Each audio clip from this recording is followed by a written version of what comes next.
अस्सलाम वालेकुम, welcome back to my YouTube channel. कैसे हैं हम दोस्त? उम्मीद करते हैं ठीक ठाक होंगे। आज की इस वीडियो में बात करने वाले हैं अरशद शरीफ के हवाले से। अरशद शरीफ की वालदा का बड़ा बयान सामने आ गया। अरशद शरीफ की वालदा ने अपने बेटे के कातिलों के नाम बता दिए। क्या कहा, तफसीलात आज की इस वीडियो में। ऐसे कमीशन से आज़ादा तहकीकात की तवक्को बिल्कुल नहीं हो सकती, वालदा अरशद शरीफ का बयान। क्योंकि अरशद शरीफ की वालदा ने जब जनरल बाजवा और दूसरे जो आर्मी ऑफिसर हैं उनकी गुफ्तगू सुनी तो उन्होंने कहा, मुझे इन पर से एतबार उठ गया है। हुकूमत ने अरशद शरीफ पर अपनी वतन की ज़मीन तंग कर दी थी। वालदा शहीद अरशद शरीफ का बयान। ये तमाम बयान सुनने के बाद हर कोई ये कहने पर मजबूर हो गया कि ये बहुत अच्छा फ़ैसला लिया। अब बैरून मुल्क में और उनसे मदद मांगेगी और पाकिस्तानी अवाम से यही अपील करती हैं कि इनके लिए आवाज़ उठाई जाए। मेरे बेटे का खून रायगा नहीं जाएगा, वो जो चाहता था वो होकर रहेगा। ख़वातीन हज़रात, अरशद शरीफ हमेशा से ही इमरान खान का साथ रहे। उन्होंने पहले भी बहुत सी चीज़ों के बारे में बताया और सबूत के साथ इन्हें अवार्ड से भी नवाजा गया है क्योंकि ये जर्नलिस्ट में सबसे बेस्ट रह चुके हैं। क्योंकि इन्होंने कभी भी किसी के ऊपर ऐसे ही उंगली नहीं उछाली, ना ही डाली, और ना ही ऐसी बात किसी को बग़ैर ऑथेंटिक चीज़ के या फिर सबूत होने के बाद ही वो कुछ कह पाते थे। कहते हैं ना, अगर ये खून रायगा चला गया तो यकीन मानिए खुदा की लाठी बड़ी बेवाज है। वो बरसने पर आएगी तो ऐसी मौत देगी जिसका शायद तसव्वुर भी ना किया हो। अरशद शरीफ की वालदा इस वक्त किस कर्ब से गुजर रही हैं, किस मुसीबत से गुजर रही हैं, ये तो वही जानती हैं। लेकिन हर कोई ये कहने पर मजबूर है जी अरशद शरीफ जो है वो कत्ल हो गए हैं, इन्हें अपनी फैमिली को बचाना चाहिए। कहीं वो लोग इनकी फैमिली को, इनके बच्चों को ना कुछ कर दें। तो वो आज भी बहुत स्ट्रॉन्ग है। उनकी वालदा का कहना है कि वो बैनुल-अक़वामी अक़वाम मुत्तहिदा से जो हैं वो अपील करेंगी कि उनके बेटे के कत्ल की तहकीकात की जाए और मुनसिफाना तरीके से।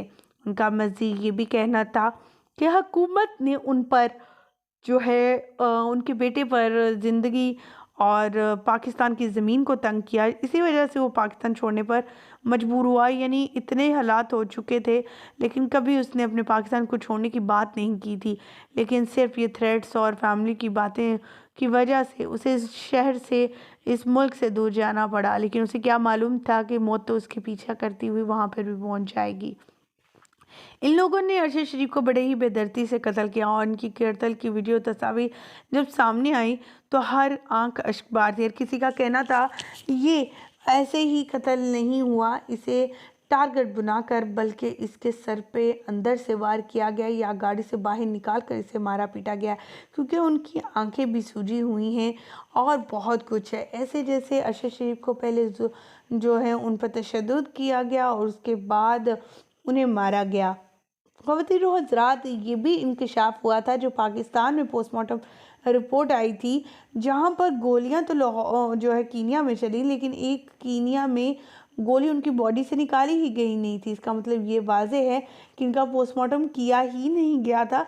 सिर्फ अवाम पाकिस्तान को सिर्फ बाज़ार दिखाने और बताने के लिए ये बातें की जा रही थी। पाकिस्तान में जो है इनकी डेड बॉडी से गोली निकाली गई जो अभी अंदर ही मौजूद थी। ख़वातीन हज़रात, अब जो है जवेरिया और अरशद शरीफ जो की वाइफ जो है जवेरिया और उनकी वालदा अरशद शरीफ की, वो सामने आ गया। उनका एक ही जो है वो बात है और एक ही वो चीज़ चाहती हैं। वो कहती हैं कि हमारे बेटे को, मेरे शौहर को जो है इंसाफ मिले और इंसाफ के लंबेदार बने हुए हैं। हमारी दुआ है कि अल्लाह ताला अरशद शरीफ को जल्द जल्द इंसाफ दिलाए और इनके कातिलों को जो है जेल की सलाखों पीछे रखे और इसी तरह इनको भी मौत दे जिस तरह से इन्होंने अरशद शरीफ को अज़ियतनाक मौत दी है। अरशद शरीफ के हवाले से एक न्यू भी अपडेट आई थी कि इन्हें जब गोलियां लगी थी वो 30 मिनट तक ज़िंदा रहे थे। तो आखिर क्या वजूहात थी? 30 मिनट के अंदर जो है कोई भी इन्हें हॉस्पिटल नहीं लेकर गया, किसी ने कोई कॉल नहीं की और इन्हें बेयारो मददगार छोड़ दिया। ख़वातीन हज़रात, अब अवाम जो है सवाल करती है। उनका कहना है ये हुकूमती जलसों में या तकरीरों से हमें ना चाह रही, हमसे हमारे कई सवालात हैं इस कत्ल को लेकर अगर उन सवालातों के जवाबात दे देते हैं तो मानेंगे कि इनका कोई कसूर नहीं, लेकिन ऐसा कुछ भी नहीं होगा। यहाँ तक कि अरशद शरीफ के पास जो लैपटॉप, जो मोबाइल, जो भी चीज़ें मौजूद थी जो इस हुकूमत के ख़िलाफ़ थी, वो अब मिलने वाली नहीं, क्योंकि उन एविडेंस को, उन चीज़ों को जो है वो छुपा लिया गया है। उन्हें जो है इनका डाटा रीड कर दिया गया, और अगर वो तस्वीरें मोबाइल वगैरह मिल भी जाएँ तो उनमें कोई सबूत नहीं मिलेगा। ख़वातीनो हज़रात, कीनिया की पुलिस पहले भी कई लोगों के इसी तरह मर्डर कर चुकी है, और कीनिया के लोग जो हैं इस लिहाज से काफ़ी बुरे हैं। जहाँ पर पाकिस्तान के हालात बहुत बुरे समझे जाते हैं, वहीं पर कीनिया के हालात भी कोई ख़ास अच्छे नहीं हैं।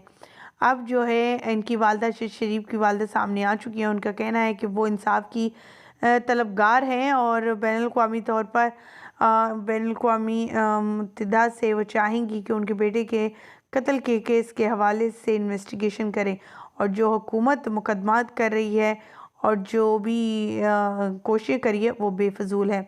हुकूमत ने जो है, अरशद शरीफ की वालदा का कहना था कि हुकूमत ने उन पर इतने बगावत के जो है मुकदमात लगा दिए थे और इतने पर्चे जारी कर दिए थे कि अब उनका रहना, फिर थ्रेट्स, ये तमाम चीज़ें देखते हुए उन्हें बाहर जाना पड़ा था। हमारी दुआ अरशद शरीफ के साथ और उनकी ख़ास करके वालदा के साथ, जो इस तगदो में है कि उसके बेटे को इंसाफ मिले।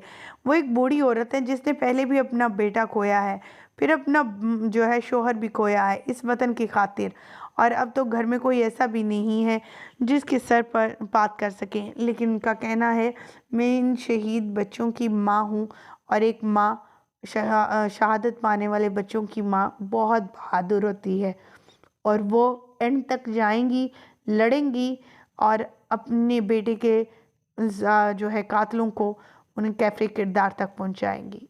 चलें जी, अल्लाह ताला से दुआ यही है, अल्लाह अरशद शरीफ की वालदा की इस ख्वाहिश को और इस चीज़ में जो वो आगे बढ़ चढ़ कर हिस्सा ले रही हैं कि अपने बेटे के कातलों को पकड़ सके, अल्लाह ताला उनकी गैबी मदद अता फ़रमाए उन्हें।